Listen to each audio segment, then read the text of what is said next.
네, 여러분 안녕하세요. 1편을 이제 녹음하고 2편에 들어왔습니다. 금주시장 및 투자 전략 같이 알아보도록 하겠습니다. 자, 금주 투자 포인트는 미국 기업 실적 속에 나타난 상승 포인트를 먼저 체크를 해야 되는 거죠. 원가가 확실한 성장 전략을 가진 기업들만 생존이 가능했다. 음, 원가가 확실한 성장, 뭔가 확실한 성장 전략이잖아요. 뭔가 확실한 성장 전략을 가진 기업들만 생존이 가능했다. 주가가 올랐다는 거죠. 뭔가 확실한 생존 전략. 시작이 주목했던 애플과 아마존의 실적이 발표되는데 두 종목 모두 달러 강세와 공급망 불안 등에도 불구하고 시장 예상치를 상회하는 실적을 발표를 했습니다. 먼저 애플을 한번 살짝 들여다봅시다. 애플의 경우 아이폰으로 전환한 사용자 수가 증가했고, 서비스 부분 또한 광고 시장 둔화에도 불구하고 유료 구독 서비스 이용객 수 급증으로 양호한 결과를 내놓았다. 두 가지가 나타났네요. 전환자 사용수가 증가했고, 서비스 부분 또한 광고 시장 둔화에도 불구하고 유독 구독자 서비스 이용객 수가 급증을 했다. 확실한 팬덤과 레퓨테이션과 고객을 가지고 있는 거네요. 여기에 애플은 아이폰의 전환 고객수 증가를 지속할 것으로 전망하고 있으며 향후에도 괜찮을 것 같고, 서비스 부분 환차손과 러시아 시장 여파로 이번 분기도 둔화되겠지만 여전히 성장세가 지속될 것으로 전망하자 상승을 했다. 이게 이제 스냅과 다른 점이죠. 네. 아직도 아이폰을 사용하는 사람들이 늘어나고 있는 거고, 또 서비스, 유료 구독 서비스가 늘어나는 것은 아주 땅 짚고 헤엄치는 장세가 지속되고 있다. 공사의 가장 강력한 실적 상승의 파워가 진행되고 있다. 그래서 우리가 애플의 2분기 실적 발표를 통해서 애플이 왜 주가가 지금 바닥을 치고 올라오는지 그러한 그 장점과 특징을 일단 캐치해 볼 수 있는 거죠. 뭔가 확실한 성장 동력을 가지고 있는 거죠.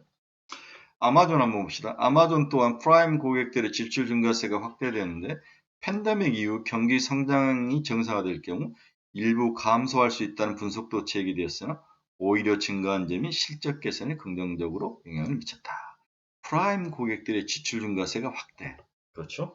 네, 한번 이걸 쓰게 되면 우리 쿠팡도 그렇지만 뭔가 프라임 회원에 들어가면 나름대로 장점이 있기 때문에 또 귀찮아서 빠지기도 하지만 이것들이 빠른 서비스라든지 여러 가지 가격이나 여러 가지 이제 조건들이 있는데 이러한 것들이 공사의 실적을 개선시키는 요인으로 작용한 거죠.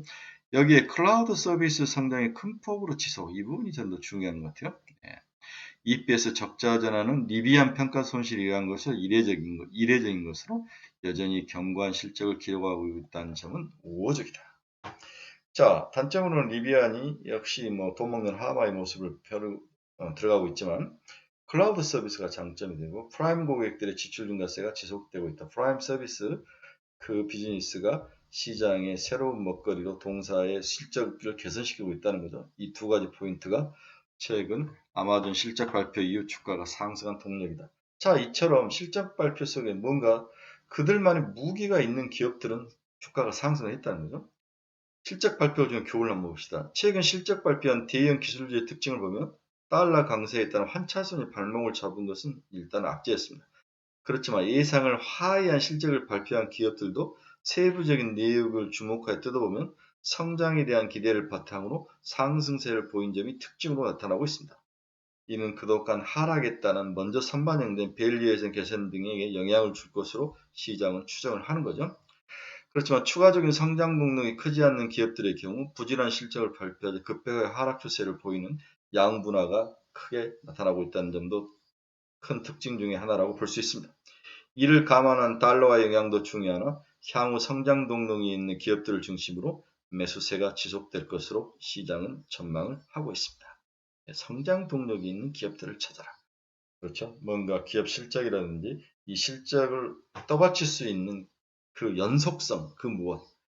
이게 이제 애플과 아마존은 존재한다는 거죠. 이러한 실적 발표를 통해서 한국 시장에서 기업들을 평가할 때 우리가 자로 대볼 수 있는 그러한 하나의 투자 가이드라는 교훈을 얻을 수 있습니다. 이제 8월의 두 번째 우리가 봐야 될 가장 큰 퀘스천은 인플레이션이 꺾일 것인가? 이러한 가운데 지난주에 발표된 물가 관련 지표들을 살펴보면 미국 6월 개인 소득은 전월 대비 0.6% 증가해 지난달 발표와 같았으나 예상치인 0.5%보다 개선된 상황이다. 개인 소득은 좀 증가하는 모습 보이거든요. 이게 6월이니까 7월까지 이제 레깅이 좀 돼서 나타나는데 7월은 또 어떻게 될지 모르는 거죠.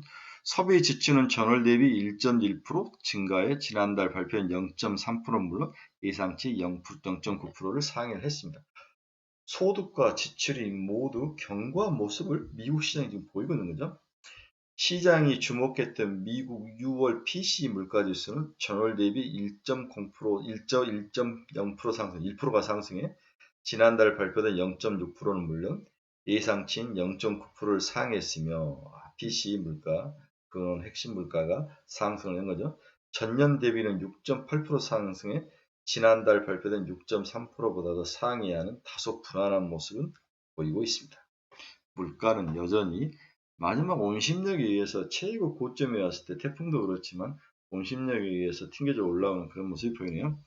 그는 PC 물가지수도 전월 대비 0.6% 상승해 지난달 발표된 0.3%는 물론 예상치 0.5% 상했으며 전년 대비 4.8% 상승해 지난달 발표된 4.7%를 살짝 상회하는 모습을 보이겠습니다.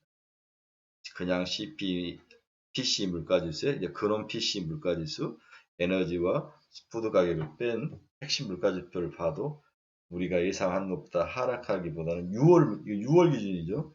여전히 물가에 대한 두려움은 좀 있다, 공포감이 있다. 하지만 7월은 어떻게 될지 모르는데 7월은 살짝 깎였을 확률도 있어 보입니다. 세부적으로는 내구재가 6.6%에서 6.6%로 하락했으나 내구재 소비는 하락했으나 비내구재가 11.3%에서 13.0%로 에너지가 35.6에서 43.5로 상승한 점이 물가 상승 압력을 높이는 요인으로 작용을 했다. 비내구재. 그렇죠? 내구재, 비내구재. 그러니까 우리가 꼭 필요한 소비가 비내구재라고 볼 수 있는데 이러한 것들이 올랐다는 거죠. 그렇죠? 네. 그렇지만 가솔린 가격이 지속적으로 하락세를 보이고 있다는 점, 주택 임대료 등 하향 추세를 보이고 있어서 향후 물가 하락이 높아질 수 있다는 점들은 들어 시장의 영향은 제한적으로 평가가 되고 있다. 7월 소비자 심리지수 확정치는 지난달 발표치는 50포인트는 물론 잠정치 51.1보다 상향된 51.5로 발표가 되었다. 소비심리지수는 7월 미국 소비심리지수는 그렇게 나쁘지 않는 모습을 보여주고 있네요. 그래서 금주 투자적을 보면 작은 골디락스에 대한 기대감은 확실히 있는 것 같다. 파월 미 연준의장과 옐렌 재무장관은 GDP 발표를 전후해 미국 경제는 리세션이 아니라고 주장을 했죠. 강력하게 대통령과 경제부총리가 나와서 이야기를 한 거죠. 우리나라 같으면. 우리나라는 이런 게 참 약한 것 같아요. 그렇죠? 뭔가 대통령이 어떤 큰 목표와 타겟을 가지고 국민들에게 어필하는 게 너무 약한데 저는 실력이 없다고 생각을 하는 거죠. 이 정도는 실력이 없습니다. 사실 여하를 떠나 시장 반응은 아예 동조하는 양상이고 기업 실적이 확인되는 숫자 또한 걱정했던 것보다 더 낫다는 게 그러한 공감대가 형성이 되고 있다. 오히려 침체에 대한 우려는 인플레이션 하락 압력 기대감으로 이어지고 있으며 이는 고강도 긴축 또한 정점을 통과할 것이라는 희망을 키우는 중에 있다. 오히려 경기가 살짝 침체되는 게 오히려 인플레이션을 좀 줄이고 긴축을 좀 딜레이 시키는 어떤 좋은 역할을 하고 있다. 실제 금리 선물 가격에 반영된 올 연말 예상 기준금리는 7월 중순 3.7에서 3.26까지 내려온 상태이다. 이는 빅스텝을 한 번 더 걷어들일 수 있는 수치이다. 50bp를 한 번 더 할 수 있는 50bp를 한 번 더 하지 않는다는 거죠. 걷어들인다는 거. 그만큼 빠진 수치인 거죠. 네. 글로벌 증시가 동기인가 반등했던 이유도 당분간 여기서 찾을 수 있을 것이다. 생각보다도 긴축이 완화될 점. 전현직 연준 의장이 공이 설파한 대로 경기가 살짝 둔화되는 정도이고 긴축 속도 또한 점차 줄어들 것이라고 한다면 모두가 바라는 골디락스 구도가 완성될 수 있을 것으로 예상을 하고 있다. 골디락스는 죽을 먹기 좋은 상태, 뜨겁지도 않고 차갑지도 않고 돈은 적절히 풀려 있고 기업 실적은 그런대로 괜찮고 경기가 나쁘지 않는 그런 좋은 상태, 그런 상태를 골디락스인데 여기서 골디락스는 작은 골디락스라는 거죠. 그렇죠? 작은 골디락스, 일시적인 골디락스, 단기적인 골디락스. 이 점에 초점을 맞추셔야 될 것 같습니다. 금주 예정된 다수 국가의 구매자 관리 지수와 미 고용 지표의 경기 연착륙 신호가 확인될지 이제 기추가 주목되죠. 적당히 나쁜 모습이 현재로서는 모두가 바라는 그러한 수치죠. 아주 나쁘면 문제가 큰데 적당히 나쁘다면 긴축이 줄고 그 다음에 뭐 정부가 새로운 뭔가를 할 수 있는 그러한 좋은 상태. 그래야 긴축이 느슨해지고 추가금리 상승 수준이 줄어들면서 주식시장에 유리하게 작용을 하기 때문이다. 이렇게 현재의 작은 골디락스의 속사를 짚어봤습니다. 하지만 이렇게 늘 긍정적인 요인만 있는 건 아니죠. 금주는 이익 출현 물량 출회 이 부분이 이제 가장 중요한 투자 포인트입니다. 얼마나 이익 출회 물량이 나올 것인지 그리고 이 이익 출회 물량을 시장이 어떻게 소화할 것인지 이 부분이 중요하죠. 미 증시가 높은 물가에도 불구하고 견고한 기업들의 실적이 미워 상승한 점은 한국 증시에 우호적인 영향을 줄 것으로 예상되고 있다. 그러나 이미 지난 금요일 일정 부분이 선반영된 전 부분을 감안하면 영향 상승에 대한 그 강도는 제한적일 것이다. 여기에 7월 위험자산 반등폭이 제법 컸고 금융과 실물 비용이 바로 밑은 유가와 달러의 내림폭이 아직 유의미하지 않는 것을 감안하면 8월 초 주식시장 흐름은 추가 상승 동력보다는 차익 실내 내에서 빌미를 찾는 움직임들이 더 많아질 확률이 높아 보인다. 그래서 조금만 올라오면 차익 실현이 나올 가능성. 보통 바닥에서 10% 정도면 차익 실현이 나오는데 그 차익 실현 물량을 어떻게 소화할 것이냐. 특히 달러 약세에도 불구하고 NDF 시장의 달러 원 환율이 상승, 원화가 여전히 약세를 나타내는 것은 여전히 부담으로 작용을 하고 있습니다. 원달러가 크게 하락하지 않는 거죠. 강세로 크게 가지 않는 모습. 한편 미국의 마이너스 성장에 이어 중국 정부의 소극적인 경영 부양책 등이 여전히 부담으로 작용하고 있어 일요일에 중국 제조 PMI 지수, 월요일 한국 수출입 통계, 중국 차이신 제조 PMI 등 경제 지표에 민감한 반응을 시장은 보일 것으로 예상을 하고 있습니다. 중국 경제가 나빠진다면 오히려 우리나라에게는 플러스가 될 확률이 높아 보여요. 중국 쪽에서 들어갔던 돈이 빠져나와서 우리나라로 오기 때문에. 그러나 미국 쪽에 그러한 지표는 중요한데 그렇다고 중국이 완전히 박살이라면 우리에게는 충격이죠. 중국도 이제 10월에 중요한 전인대를 앞두고 삼선을 앞두고 뭔가를 조절해 가야 되는데 그렇게까지 시장을 뭐 망가뜨릴 것 같지는 않습니다. 이것도 골디락스라고 볼 수 있는 거죠. 이를 감안시 한국 증시는 소폭 상승 출발이 예상되나 한국과 중국 경제지표 결과에 따라서 매물이 소화되는 과정이 진행될 확률이 높아 보인다. 이번 주는 약간 보합에서 움직일 확률 이렇게 예상을 해봅니다. 결론으로 봅시다. 결국 모티플 확대가 제한된 상황이라면 실적에 기반한 상승이 현재로서는 최선이죠. 개별 종목 장세, 개별 종목의 개인기에 의지를 해야 된다. 인덱스 역시 검증된 숫자를 확신하고 상승하는 계단식 경로를 따라 올라갈 공산이 커 보인다. 해당 국면에서는 업종별 빠른 순환매와 개별 정보 장세에 대비를 해야 되는 것이 자명한 이치죠. 긴축 스트레스에 고래 입었던 성장주 유형의 경우 기술적 반등을 더 도모할 수 있겠으나 미국의 메타나 스냅의 사례처럼 실적 예상치를 충족하지 못할 경우 큰 변동성에 노출될 확률도 있어서 실적 발표를 잘 주시해야 됩니다. 그리고 이번 분기 실적보다는 3분기, 4분기 가이던스가 더 중요하다. 이렇게 예상을 해볼 수 있습니다. 차주 예상되는 국내 인터넷 기업들의 실적 발표에 주변 성장주들이 동조화될 가능성도 염두에 두어야 할 것으로 보입니다. 지난주 미 상원이 인플레이션 감축 병안, Inflation Reduction Act를 통과했고 주된 내용이 친환경 테마임을 감안하면 태양광, 풍력, 전기차를 비롯한 이러한 관련 업종에 관심을 둘 필요가 여전히 시장은 있어 보인다. 첫 번째, 향후에 우리가 투자해야 될 지속적 테마 1이 확 들어오죠. 미국 인플레이션 감축 법안이 발표됐는데 그 대부분이 태양광이라는 풍력, 저2차전지 이러한 그린 재생에너지 친환경 테마를 육성하는 쪽으로 돈이 갈 것이다. 이 부분은 지금 한국 주식시장에서 태양광과 현대에너지 솔루션 같은 것들이 뭐 20%씩 넘게 상승하는 그러한 주요 원인이죠. 문제는 연속성이죠. 이러한 태양광이라든지 풍력이 과연 지속적으로 갈 것이냐 이 문제인데 현재 다른 쪽에서 에너지를 빨아갈 곳이 없기 때문에 저는 에너지가 이쪽으로 쏟아져서 들어올 것이다. 지속적으로 유지해야 될 것이 이런 쪽에 배팅을 해야 되는 게 아닌가 그런 생각을 해봅니다. 지금도 늦지 않는 것 같아요. 추격 매수도 하고 10% 15%는 충분히 더 먹을 수 있다고 생각을 해야 될 것 같습니다. 이번 주 관심 종목 봅시다. 관심이죠. 네이버, 금리 인하, 과매도, 바닥도, 기술적 반등 전망 이런 거로 네이버는 추가 상승이 전망됩니다.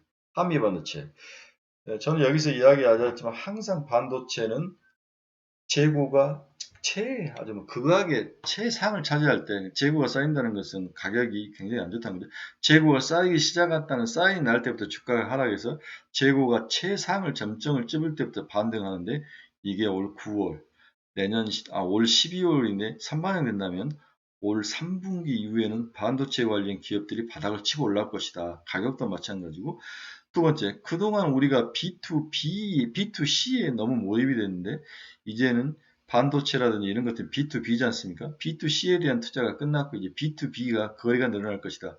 그 대표적인 게 데이터 센터의 축적이라든지 이런 것들에 대한 투자가 더 일어날 것이다.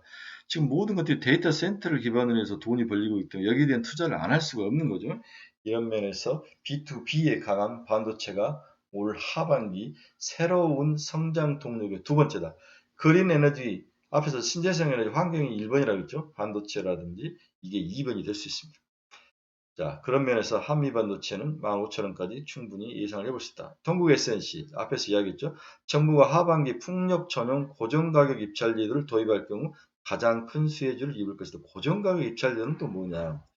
여러분이 알다시피 풍력을 만들고 풍력을 짓는 데 5년 정도가 걸리는데 그 이후에 이제 가격이 변동이 심한 거죠. 예, 풍력에서 생산해내는 가격. 이러한 것들이 20년 동안 가격을 동일하게 기준을 해준다는 거죠.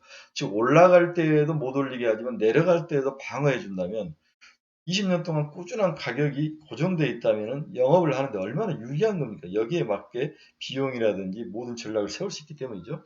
이러한 것들 고정가격 입찰제도를 쓰는데 그런다면 정부가 고정가격 입찰제도를 20년 동안 수혜 기업을 찾아줬네요. 국내 기업이 들어가겠죠. 국내 부품을 많이 사용하는 기업들 이게 이제 풍력 시장에 돌아온 태양광은 이미 사용이 됐고 풍력인데 여기에 한국에서 만드는 제품이 많이 들어가는 소재 부품이 많이 들어가는 그러한 기업. 이게 동국 SNC라는 거죠. 네, 이런 면들 8,500원까지 추가 상승 전망. SKC 너무 바닥이에요, 그렇죠? 네. 글라스 기판, 실리콘 응급제, 차세대 양극재, 신성장 등을 확보 중이며 시대에 빠르게 변하고 전략적으로 사업을 재피하는 능력이 뛰어나다. 바닥에 있다. 15만 원까지 한번 가볼 만하다. PNT. 우리 그동안 PNT 너무 좋았다가 바닥을 치고 내려왔는데 2차전지 전극공정 장비 수준이 납부가대. 이제 계속 이제 투자를 해야 되고, 그렇죠? 새로운 공장도 지어야 되고, 그리고 기계도 다시 바꿔줘야 되고, 이런 것들 PNT가 바닥에서 올라올 것이다. 55,000원. 하나 솔루션은 뭐 말하지 않아도 되죠. 현대 에너지 솔루션은 치고 들어갔지만 태양광 모듈 시장 점유율 미국 시장에서 하나 솔루션 유명하죠. 기후법안 통과 이런 장점이 있는데 하나 솔루션의 단점은 화학이 끼어있기 때문에 화학이 이제 태양광의 좋은 면을 좀 먹고 갉아먹는데 이제 화학도 바닥을 쳤다 이렇게 생각한다면 양수 겸장으로 하나 솔루션은 5만 원까지 한번 가볼 수 있다. 펄어비스 금리가 지속적으로 하락을 하고 있죠. 바닥에 도달했다. 과매도 구간이다. 기술적 반등이 게임주로 한번 순환매로 올 것 같다. 오케이 6만 원. 다음에 이제 안랩을 모처럼 들고 나왔는데 이제 국힘이 이제 난리가 난 거죠. 새로운 이제 당대표를 뽑아야 되고 전당대회로 가는데 안철수가 될 확률. 안내면 10만 원까지 두고 중장기적으로 한번 사볼 만하다. 앞타바이오 지난 금요일에 상한가에 들어갔는데 당뇨병 신증 치료제 임상 2상을 성공했죠. 추가 상승할 거로 보입니다. 3만 원 수준. 하나 에어로스페이스, 하나금융 방산이 통합됐죠.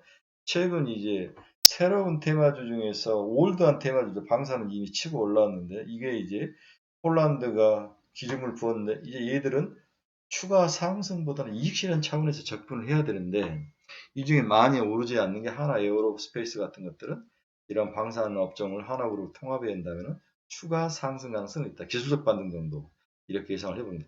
따라서 네이버, 한미번드, 동국 SNC, SKC, PNT, 하나솔루션, 펄어비스 안내, 앞타바의 하나 에어로스페이스 이 정도를 가지고 이번 주에 플레이를 해본다면 나쁠 것 같지는 않습니다. 금양가 같은 것들은 올라간 다음에 조정을 받았죠. 지난주에 아주 대박을 쳤는데 이런 것들은 살짝 또 반등해서 올라올 확률 그래서 단타로 한 번 더 들어가 봐도 되는 그런 영역이 있는 면도 있는 것 같습니다. 원중 같은 것도 마찬가지죠. 이러한 종목들 좀 두루두루 좀 잘 살펴보시기 바랍니다. 네, 즐거운 주말 오후입니다. 주말 아침이죠. 저는 아침인데 여러분들 주말 잘 보내시고 새로 시작하는 우리 8월 첫째 주 모두 대박나는 그런 멋진 한 주가 되시길 바랍니다. 월요일에 뵙겠습니다. 여러분 감사합니다.